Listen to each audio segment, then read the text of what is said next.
இந்த ஃபைபரை பற்றி இன்னும் கொஞ்சம் டீட்டெயிலாக பார்க்கலாமா? ஓகே. இந்த ஃபைபரில் 2 விதமான ஃபைபர் இருக்குங்க. நம்பர் 1 சால்பிள் ஃபைபர், 2வது இன்சால்பிள். அதான் தண்ணீரில் கரையக்கூடியது, கரையாத்தது. இதை கேட்டாலே உங்களுக்கு தெரியுது இதுக்கு என்ன டிஃப்ரென்ஸ்ன்னு. அப்படி என்னங்க பண்ணுது அப்படிங்கிறத பார்த்துருவோம்.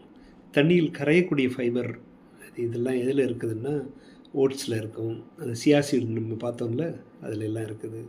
அந்த வெண்டைக்காய் தண்ணியெல்லாம் சொன்னோம்ல, இது வந்து ஒரு லேயரை வந்து வயிற்றுக்குள்ளே வந்து ஃபார்ம் பண்ணுது.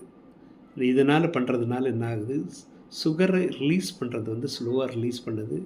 இதனால் கொலஸ்ட்ரால் இருக்கக்கூடியவங்களுக்கெல்லாம் ஒரு நல்ல ஒரு வரப்பிரசாதமாக இருக்குது. ஓகே, சுகர் லெவலை மெயின்டைன் பண்ணுறதுக்கு ஒரு நல்ல ஹெல்ப்ஃபுல்லாக இருக்குது. இது வந்து ஃபஸ்ட்டு. செகண்ட் இது என்னது, இன்சால்பிள். இன்சால்பிள் எதுக்குன்னா பவுல் மூமெண்ட் வந்து கிளியர் பண்ணுறதுக்கு ஒரு முக்கியமான பணியை செய்யுது. அதனால தான் முன்னாலையெல்லாம் நீங்கள் டாக்டர்கிட்ட போனோன்னா ஃபஸ்ட் கொஸ்டின் என்ன கேட்பாங்கன்னா, சாப்பாடு நல்லா சாப்பிட்றீங்களா, அதே மாதிரி அவுட்புட்டு வெளியே போகுதா, input and output, garbage in garbage out ரெண்டும் வந்து போகுதுன்னா யூ ஆர் ஆல் ரைட் அப்படின்னு.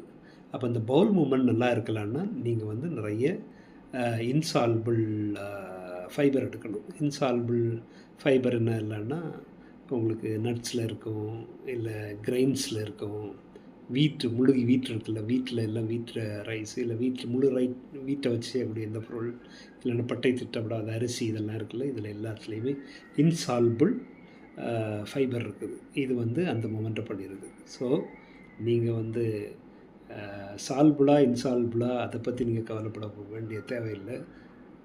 Take fibre will take care of both. உங்களுக்கு வந்து கொலஸ்ட்ரால் வந்து உங்களை விட்டு ஓடி போயிடும், ப்ளஸ் வந்து பவுல் மூமெண்ட் ரெடி ஆகிட்டுன்னா உங்கள் உடம்பு வந்து கிளியர் ஆயிரும்.